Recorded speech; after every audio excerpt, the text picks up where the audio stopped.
My mom invited me to a family dinner on New Year's Eve, not to celebrate, not to reconnect, but to remind me, in front of everyone, exactly where I stood in this family. The restaurant was expensive. White tablecloths, soft music, champagne already poured. The kind of place where people like my parents loved to be seen.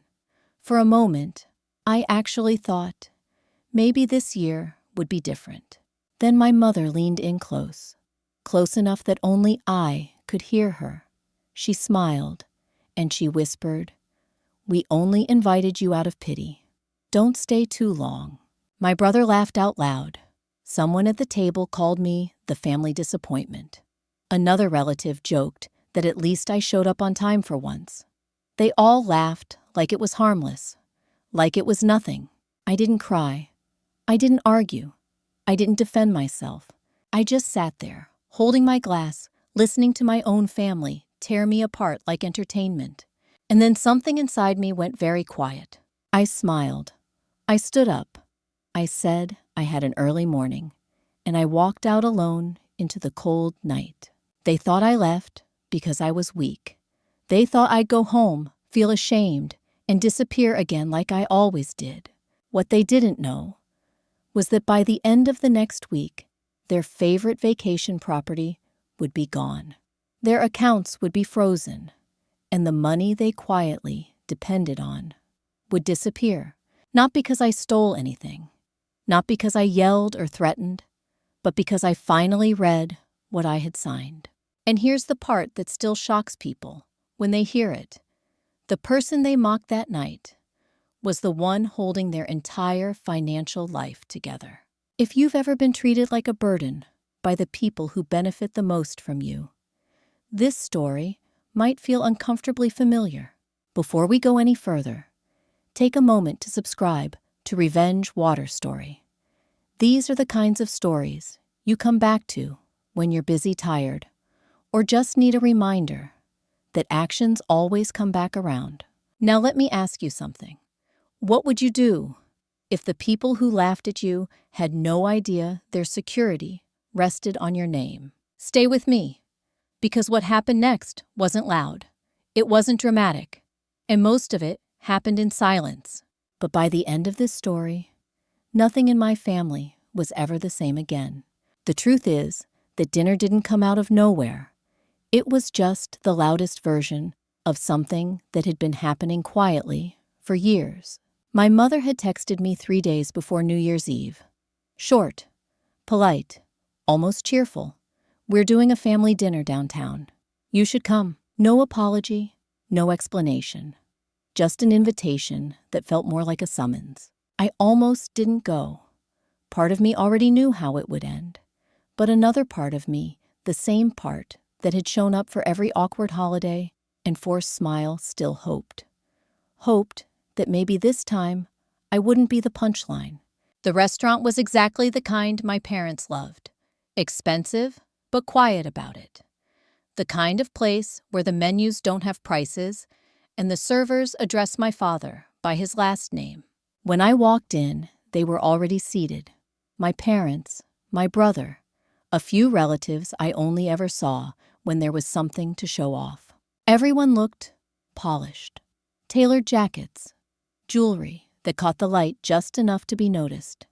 They were already laughing when I arrived, glasses raised mid-story. My mom gave me a quick smile. Not warm, not cold, just practiced. "You made it," she said, like she was mildly surprised. I sat down at the end of the table, where I always seemed to end up. The conversation didn't stop when I arrived. It just adjusted. They talked about trips, about renovations, about how busy everyone was. My brother told a story about a deal he'd just closed. Everyone listened. Everyone nodded. Then, without even looking at me, he said, "Some people just don't have that kind of drive. You know." A couple people chuckled. Someone glanced at me, then quickly away. I kept my hands folded in my lap. I'd learned a long time ago not to react too fast. The drinks came, champagne for the table. My mother raised her glass. "To family," she said. into another year of success. Glasses clinked. Mine barely made a sound. That's when she leaned in toward me. Her voice dropped. Her smile didn't change. "We only invited you out of pity," she whispered. "Don't stay too long, okay?" For a second, I honestly thought I'd imagined it. But when I looked at her, she was watching my face, waiting. My brother noticed. He burst out laughing. "Well," he said loudly, "at least she knows her role." More laughter. Someone joked that every family needs a cautionary tale. Someone else said it was good I came. Reminded everyone how far they'd all come. No one told them to stop. I felt every word land one after another like small, precise cuts. Not deep enough to bleed, just deep enough to sting. I didn't say anything. I didn't defend myself. I didn't ask why. I just sat there, listening to my own family talk about me, like I wasn't fully in the room. And then something strange happened. The embarrassment didn't rise the way it usually did. The heat in my face faded. The noise around the table dulled. It was like a switch flipped somewhere inside me. Everything went very still. I realized something in that moment. They weren't joking, and they weren't angry. They were comfortable. Comfortable using me as contrast. Comfortable assuming I'd swallow it. Comfortable believing I would never push back. I lifted my glass, took a slow sip, set it down carefully. "I've got an early morning," I said, calmly. "Thanks for dinner." My mother blinked. My brother looked annoyed. "That's it?" he asked. "You're leaving already?" I smiled, just enough to be polite. "I don't want to impose," I said. No one followed me. No one stopped me. I walked out of that restaurant alone, the sound of their laughter still echoing behind me, mixing with the clink of silverware and low music. They thought they'd put me back in my place. What they didn't know was that something in me had finally shifted. And once it does, it never really goes back. I didn't cry on the way home. That was the first thing that felt different. Usually after nights like that, I would replay every word in my head. Wonder what I could have said. Wonder what I should have been. But this time, the car was quiet, and so was my mind. When I unlocked the door to my apartment, the silence hit me all at once. No music, no voices, just the hum of the fridge and the faint sound of traffic outside. I kicked off my shoes and stood there longer than I meant to, still wearing my coat, still holding my purse. It wasn't sadness I felt. It was something colder, heavier. I thought about how easily they'd laughed, how practiced it felt, like this wasn't new to them at all. I set my keys on the counter and finally sat down on the couch. The same couch I'd had since college. The same one my brother once joked about asking when I was going to upgrade my life. I didn't turn on the TV. I didn't scroll my phone. I just sat there staring at the wall, letting memories drift up one by one. My father standing in the kitchen years ago, sliding a paper toward me. "Just sign here," he'd said. "It's nothing, just a formality." My mother calling late at night, voice tight with stress. "We need a small favor," she'd said. "It'll help your brother, just temporarily." My brother texting me, links to documents. "Can you do me a solid? It's just until things settle." Every time it had been framed the same way. Family helps family. Don't make it weird. It doesn't affect you. I'd believed them. Or maybe I just never looked too closely. I stood up and walked to the small closet in my bedroom. The one I rarely opened. The one where I kept things I didn't quite know what to do with. At the back behind a stack of old jackets was a worn folder. Edges bent. Corners soft from age. I pulled it out and sat back down at the kitchen table. For a moment, I just looked at it. That folder had followed me through 3 apartments. I couldn't have told you exactly what was inside. Only that it held papers my parents said were important. Things I should keep just in case. I opened it. Deeds, bank statements, loan summaries, documents with my name printed neatly at the top. I felt my stomach tighten. At first, I told myself I was overreacting, that this was normal, that families did things like this all the time. But then I started reading, not skimming, not trusting the explanations I'd been given years ago, actually reading the words on the page. Terms, responsibilities, signatures, mine. I pulled out my laptop and started searching through old emails. Thread after thread popped up. Messages I'd barely glanced at when they first came in. Just for tax reasons. Purely technical. Doesn't really mean anything. I opened a blank notebook and wrote one sentence at the top of the page. What am I actually responsible for? That's when I noticed something else. My hands weren't shaking. I wasn't panicking. I wasn't spiraling. I felt focused. I started making a list. Not conclusions, not accusations. Just facts. Accounts with my name on them. Properties I'd signed for. Credit lines I'd co-signed. With every item I wrote down, something clicked into place. Not all at once. Slowly. Quietly. The picture forming wasn't flattering, but it was clear. They hadn't invited me to dinner out of pity. They'd invited me because somewhere deep down, they still saw me as useful. As backup. As insurance. I closed the notebook and leaned back in my chair. The clock on the stove blinked past midnight. New year. Same family. But for the first time, I wasn't wondering how to fix myself to fit into their world. I was wondering why their world depended on me at all. I went to bed that night without calling anyone, without sending a single message. And as I lay there in the dark staring at the ceiling, one thought kept circling back. They had no idea what I was about to understand. And once I did, there was no unreading it. The next morning, I woke up before my alarm, not from anxiety, from clarity. The rain outside my window had that steady, quiet rhythm Seattle is known for. I made coffee, sat back down at the table, opened the folder again. This time, I wasn't reading as a daughter. I was reading as an adult. I started with the property documents, the vacation place my parents loved to brag about, the one they called the family cabin, the place they posted every summer, smiling by the water captions full of gratitude and tradition.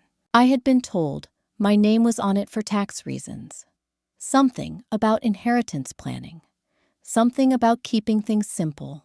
But when I read the deed line by line, something felt off. Owner, not co-owner, not beneficiary. Owner, my name, printed clearly. No ambiguity.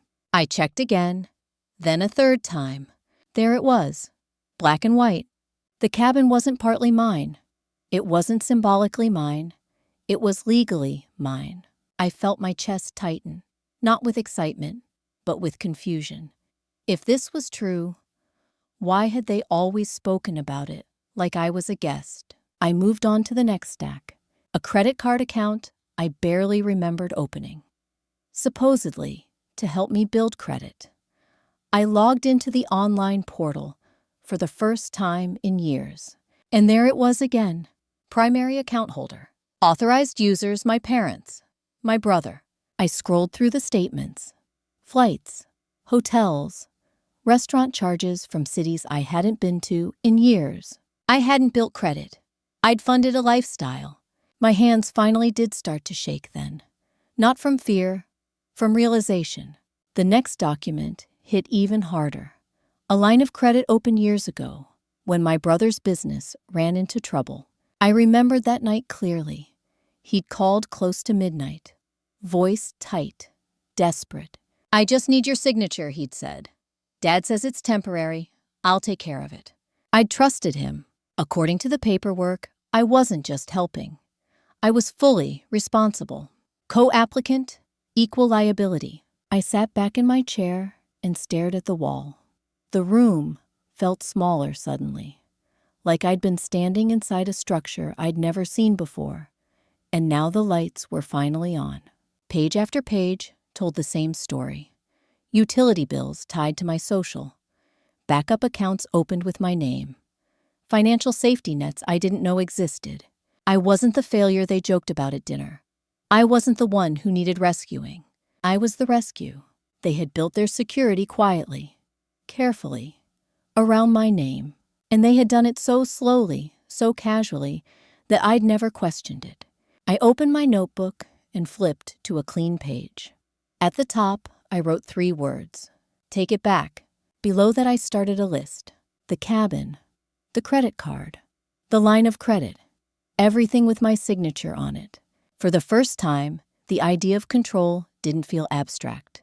It felt practical. But I also knew something else. This wasn't something I could handle on emotion alone. If I rushed, if I confronted them too soon, they would talk circles around me, like they always had. I needed someone who wouldn't flinch at paperwork, someone who wouldn't tell me to keep the peace. There was only one person who came to mind, an old college friend I hadn't spoken to in a while, someone who understood systems, rules, consequences. She was a lawyer now. I hesitated with my phone in my hand, not because I was unsure, but because I knew this call would change things. Once I said it out loud, there would be no pretending I didn't know anymore. I looked back down at the list, at the evidence spread across my table, and that's when it hit me. The dinner hadn't broken me. It had exposed something. They thought I was powerless because I was quiet, because I didn't make noise, because I trusted. They had no idea that silence had been holding their world together. I picked up the phone and made the call, and from that moment on, everything started moving. She answered on the second ring. I hadn't spoken to her in months, maybe longer. Life does that. People drift, but her voice sounded exactly the same. Hey, she said, cheerful at first. Then she heard mine. What's going on, she asked. I didn't start with the dinner. Not yet. I started with the paperwork. I told her I'd found documents with my name on them. Properties, accounts, loans I didn't fully understand. There was a pause on the line, the kind that tells you someone is switching modes. Okay, she said calmly. Slow down. Let's take this one piece at a time. We set up a video call that afternoon. When her face appeared on my screen, hair pulled back, glasses on, I felt a strange mix of relief and nerves. I turned the camera toward my kitchen table. Stacks of paper, open laptop, my handwritten list sitting off to the side. She didn't interrupt. She just watched. Then she asked questions, precise ones. When did you sign this? Who explained it to you? Did anyone ever show you statements? We went through everything, line by line, page by page. When we got to the cabin deed, she leaned closer to her screen. Read this part out loud, she said. I did. She exhaled slowly. You're not a co-owner, she said. You're the owner. I waited for her to correct herself. She didn't. That's not a technicality, she continued. That's control. Next came the credit card.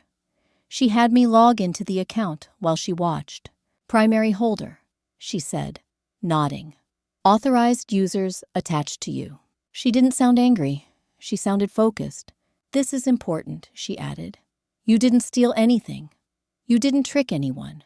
Your name is there because they put it there. I asked the question that had been sitting in my chest all morning. So what can I actually do? She didn't answer right away. What we're not going to do, she said, finally, is blow everything up just to feel better for a moment. That surprised me. We're going to follow the paper, she continued. Cleanly, quietly, legally. She explained it like a process, not a fight. The cabin was mine to keep, rent, or sell. That decision was entirely up to me. The joint accounts were trickier, but still clear. If my name was on them, I had the right to close them or remove myself, especially if they'd been opened under pressure or without full understanding. I asked her if that meant cutting off the financial safety net my family had built around me. She nodded. You don't owe anyone access to your credit, she said. Not even family. Then she hesitated. There is one option, she added carefully. It would resolve a lot at once, but it's a big step. She told me about a potential buyer for the cabin, a couple looking for something exactly like it, ready to move fast. Clean offer. If you want out, she said, we can do this quietly. No drama, No warnings. I thought about summers there, about the photos my parents loved to post, about how that place had been treated like proof of a perfect family I was never really part of. Selling it felt final, but keeping it felt like staying tangled. I asked her what would happen if we did everything by the book. She laid it out simply. Prepare the sale, lock the paperwork, close or separate the accounts, document everything. If anyone pushes back, she said, the paper speaks. I looked down at my notebook, at the list I'd made the night before. For the first time, the path forward didn't feel emotional. It felt practical. I don't want to destroy them, I said quietly. I just want it to stop. She met my eyes through the screen. Sometimes, she said, the only way it stops is when the consequences land where they belong. I nodded. Call the buyers, I said. Let's see how fast they can move. When the call ended, I sat alone at my table again. Same papers, same apartment, but something had changed. I wasn't reacting anymore. I was acting. And once things start moving on paper, they don't slow down for anyone. Things didn't explode all at once. They never do. They started moving quietly, on paper, behind the scenes. The first step was the cabin. My lawyer called the buyers the next morning. By the afternoon, they wanted to see it. No signs, no listing photos online, no announcement, just paperwork. I didn't go with them. I didn't need to. I'd already seen that place 100 times, through my parents' eyes. I knew every angle they liked to photograph, every corner they pretended belonged to all of us. 2 days later, my phone buzzed with a short message. They're serious. Offer incoming. I read it twice, then set the phone down and went back to my coffee. The offer was clean, fair, fast. I signed the acceptance that evening. It felt strange how normal it all was. No shouting, no confrontation, just my name written clearly where it had always been. The next step was the accounts. I started with the easiest one, the credit card. I called the bank and gave them my information. The representative was polite, distant, reading from a script until she pulled up the account. Oh, she said, pausing. You're the primary holder. I told her I wanted to close it. She warned me about balances, about notifications going out to authorized users. I listened. I agreed where I needed to. And then I repeated myself. Yes, I said. I'd like to close the account. When the call ended, I felt a small click inside my chest, like a latch being released. Next was the line of credit. That call took longer. I explained that I was a co-applicant and wanted my name removed. The banker pushed back at first. Policies. Reviews. I stayed calm. I used the language my lawyer had given me. Consent. Misrepresentation. Financial exposure. The tone on the other end shifted. They froze the account pending review. I wrote down confirmation numbers, dates, names. One by one, I worked through the list. Utility accounts tied to my social. Backup checking accounts I didn't even remember opening. Everything my name touched. Each call was the same. Surprise, clarification, action. By the end of the day, my notebook was full. That night, I slept deeply. No dreams, no anxiety. The next morning, my phone started ringing. I didn't answer at first. Voicemails piled up. Texts followed. Confused messages. Then panicked ones. What's going on with the cabin? The bank says something changed. Call me. Now. I waited. By the afternoon, the tone had shifted completely. My mother's voice cracked through a voicemail. There are people at the lake, she said, breathless. They say they're the new owners. Another message followed seconds later. The bank closed one of our accounts. Do you know anything about this? I listened without responding. Then my brother called. Over and over, when I finally checked his texts, they were long, angry, accusatory. You've ruined my credit. This affects my clients. How could you do this over one stupid dinner? I stared at the screen, not sure whether to laugh or feel tired. It hadn't been one dinner, And it hadn't been stupid, but I didn't explain. I didn't need to, because the truth was, nothing had been taken from them. Nothing had been stolen.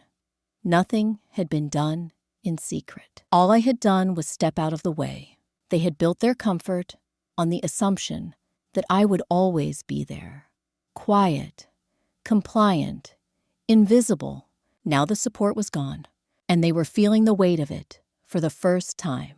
I crossed the first 3 items off my list. The cabin, the credit card, the line of credit. Neat lines through each one. That's when it hit me. This was the moment they would finally notice me. Not as a joke, not as a disappointment, but as the absence they couldn't ignore. And they had no idea how much more was coming. They didn't come at me with apologies. They came with accusations. By the 3rd day, my phone felt heavier in my hand, not because of the number of calls, but because of how familiar the pattern was. First came the panic, then the anger, and finally, the guilt. My mother left a voicemail early that morning. Her voice was sharp, rushed, almost unrecognizable. "What did you do?" she demanded. "Do you have any idea what's happening right now?" She didn't wait for an answer. "The cabin is gone. The bank is asking questions. Your father is furious." I could hear my dad in the background, his voice, low and clipped, barking instructions, like this was a business problem that needed to be contained. Then my brother's name flashed across the screen. I let it ring. When I didn't answer, the text started. "You've crossed a line. You're being selfish. This affects more than just you." One message stood out. "All this over a joke. You really couldn't take a joke." I set the phone down and stared out the window. It was never a joke. Jokes end when someone's hurt. This had gone on for years. By the afternoon, the tone shifted again. Now it was concern. My mother called back, her voice softer, almost fragile. "We're worried about you," she said. "This isn't like you. You're acting impulsive." Impulsive. The word landed heavy. Reading documents wasn't impulsive. Following the law wasn't impulsive. Protecting myself wasn't impulsive. But I knew what she meant. I was acting differently, and that made them uncomfortable. Later that evening, my brother showed up at my door. He didn't knock. He pounded. I opened it just enough to see his face. Tight jaw, eyes scanning my apartment, like he was already judging what he saw. "You think this is funny?" he snapped, holding up his phone. My credit score tanked. A client backed out this morning. I didn't invite him in. I removed my name from accounts that shouldn't have had it, I said calmly. He scoffed. "Dad had everything under control," he said. "This was strategic. You just don't understand how this works."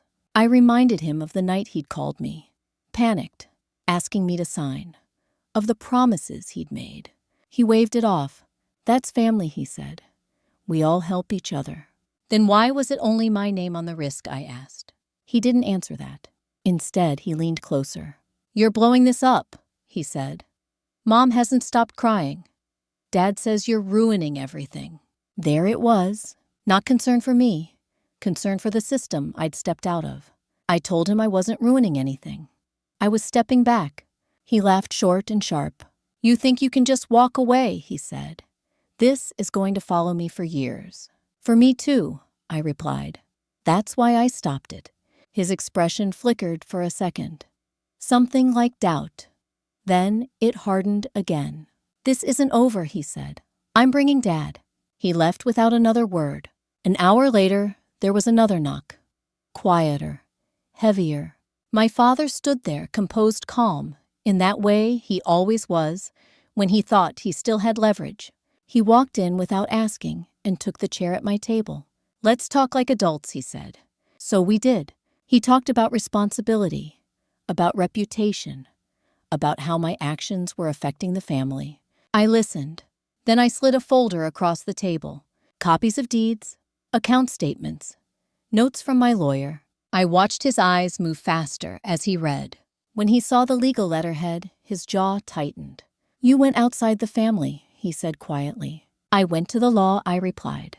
For the first time, he didn't correct me. He tried one last angle. "What do you want?" he asked. "Money. An apology." I shook my head. "I want my name back," I said. "And I want out." The room went silent. He realized then what this really was. Not revenge, not drama, a boundary. And boundaries were something he couldn't negotiate away. When he left, he didn't slam the door, which told me everything I needed to know.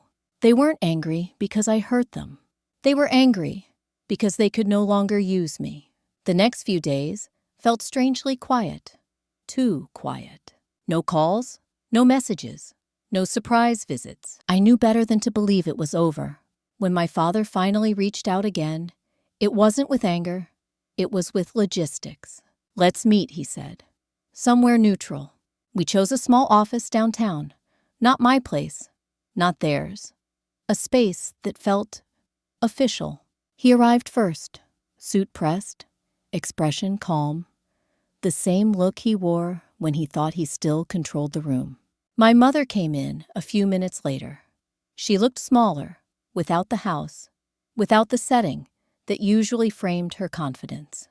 My brother was last, jaw-tight, phone already in his hand. No one hugged, no one asked how I was. We sat. My father started talking immediately about misunderstandings, about intentions, about how things had gotten complicated.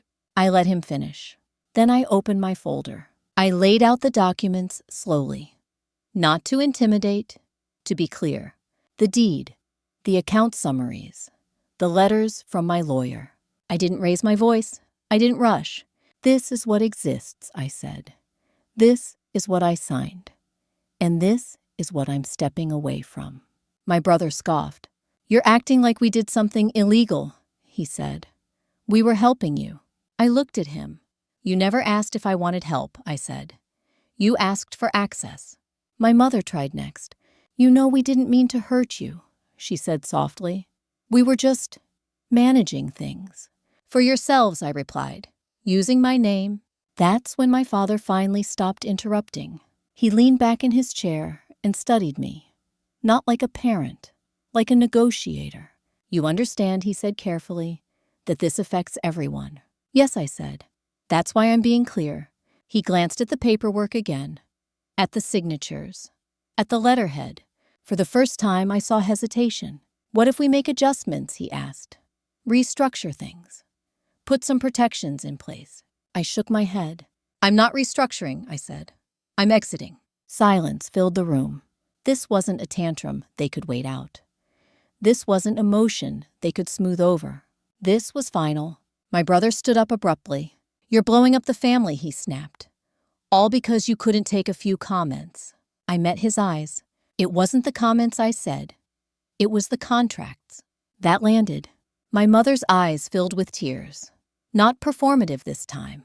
Just tired. "I didn't realize how far it had gone," she said quietly. I believed her, and I also knew it didn't change anything. "I'm not asking you to understand," I said. "I'm asking you to respect it." My father nodded once, slowly. "All right," he said, "we'll adjust." Not an apology, but an acknowledgement. It was the most I'd ever gotten from him. We went through next steps. What would be closed? What would be reassigned? What communication would go through lawyers? It felt transactional, cold, but also clean. When we stood to leave, no one reached for me. No one asked for dinner. No one tried to smooth it over. And for the first time, that felt like progress. Outside, the air was sharp, clear. I walked to my car alone and sat there for a moment, hands resting on the steering wheel. I didn't feel victorious. I felt steady. The balance had shifted, not because I'd won, but because I'd stopped playing the role they gave me. And once you step out of that role, there's no putting you back in it again. The aftermath didn't come with fireworks. It came quietly, in small adjustments, in subtle losses no one posted about. A week after that meeting, the cabin officially changed hands. No farewell, no family photo. Just a confirmation email and a wire transfer notification. I didn't celebrate. I paid off what was actually mine. Then I set the rest aside and let it sit. Money looks different when it stops being a weapon. Back in my parents' world, things shifted. My brother moved first. Not far, just smaller. The condo he used to brag about quietly went off the market, then reappeared at a lower price. A few months later, he was in a townhouse instead. Still nice, just tighter. Clients didn't vanish all at once. Some stayed, some hesitated. A few asked questions he wasn't ready to answer. Nothing dramatic, just friction. My mother kept posting online, but the tone changed. Fewer group shots, more vague captions, less certainty. The comments changed too. People asked where the cabin was, why it looked different, why certain traditions didn't happen this year. She replied politely, briefly, never with details. My father adjusted in quieter ways.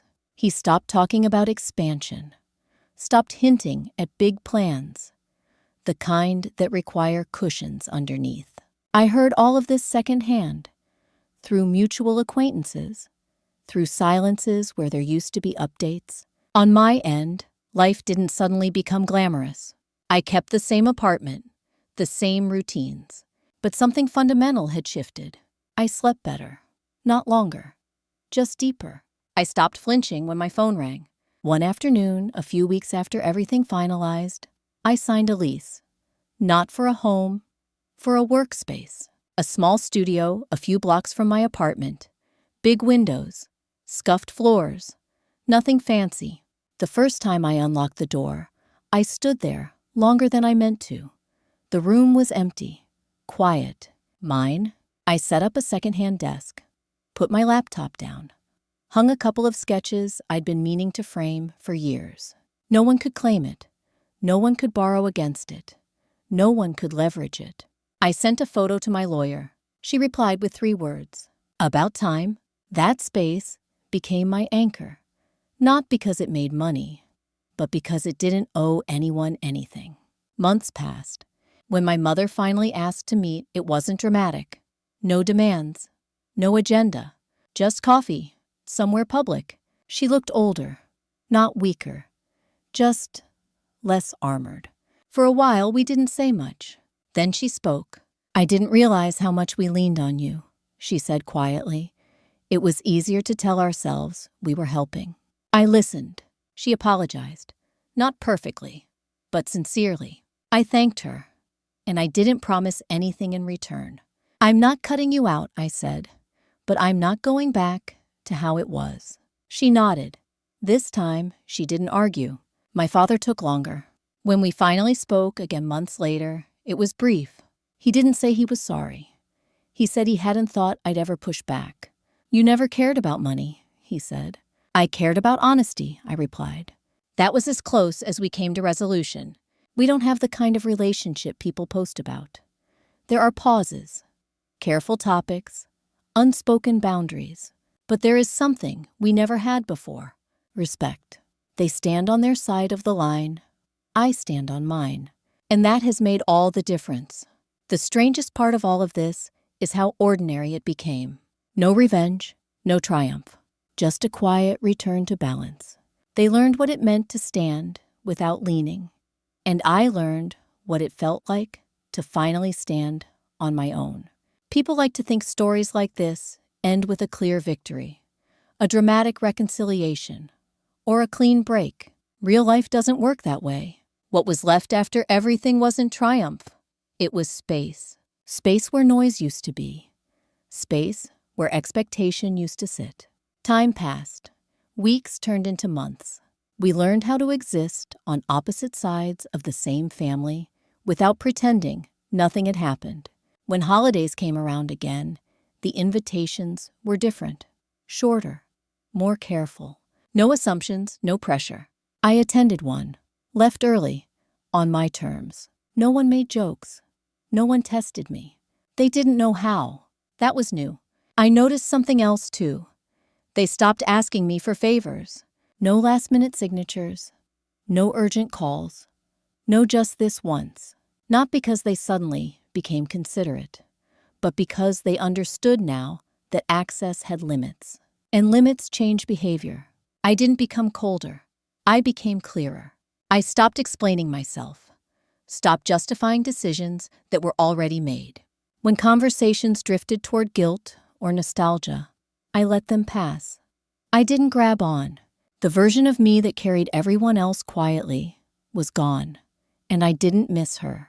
One afternoon, sitting alone in my small studio, I realized something that surprised me. I wasn't angry anymore. Not at my brother. Not at my parents. Anger requires engagement, and I was done engaging in old patterns. What I felt instead was resolve. I knew where I stood, and more importantly, I knew where I wouldn't stand again. My parents still had their lives, their routines, their reputation to maintain, just without my name quietly reinforcing it. And that was enough. Sometimes people ask me if I regret how it all went down, if I wish I'd handled it more gently, more privately, more forgivingly. I tell them this. I didn't raise my voice. I didn't embarrass anyone. I didn't take anything that wasn't already mine. All I did was read, understand, and say no. If that felt like an attack to them, it was only because they'd grown used to access without accountability. The hardest part wasn't standing up to my family. It was standing up to the idea of who I thought I needed to be to keep them comfortable. Letting go of that took time. But once I did, everything else became simpler. Not easier, just clearer. I learned that love without boundaries isn't love. It's leverage. I learned that silence isn't weakness. It's often the place where clarity waits. And I learned that you don't have to destroy relationships to stop being used by them. You just have to stop participating in the role you were assigned. If any part of this story sounds familiar, if you've ever felt like the quiet support holding everything up while being treated like an afterthought, know this. You're allowed to read the fine print. You're allowed to ask uncomfortable questions. And you're allowed to take your name back. Not loudly, not dramatically, but firmly.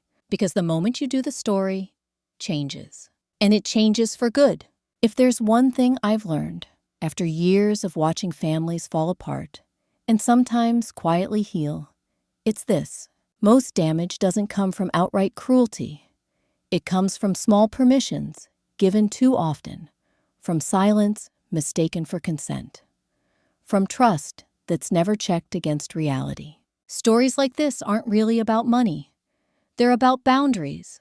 When someone grows up being told their value lies in being helpful, compliant, or easy, they often don't realize how much of themselves they're giving away until something breaks. And by then, the pattern feels normal, comfortable even. What happened here wasn't revenge. It was correction. The moment paperwork was read, instead of assumed, the balance shifted. Not because anyone was punished, but because reality finally entered the room. That's often the hardest part for families like this to accept. Boundaries feel like betrayal to people who benefited from the lack of them. But healthy boundaries don't destroy families. They reveal them. They show who respects you when you're no longer convenient. They show who only felt close because access was unlimited. And here's the part many people miss. Choosing yourself doesn't require shouting. It doesn't require public humiliation or dramatic exits. Sometimes it looks exactly like this.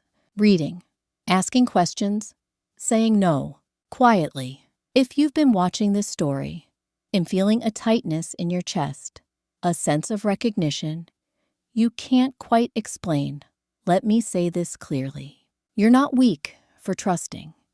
You're not selfish for protecting yourself. And you're not wrong for wanting clarity in places that thrived on confusion. If stories like this help you feel seen or remind you that actions always have consequences, take a moment to like this video. It helps these stories reach people who need them. And if you want to hear more real grounded stories about family boundaries and karma that arrives without violence or noise, consider subscribing to Revenge Water Story. Because sometimes the most powerful justice isn't loud at all, It's simply the moment someone decides to stop giving away what was never meant to be taken. And once that decision is made, nothing is ever quite the same again.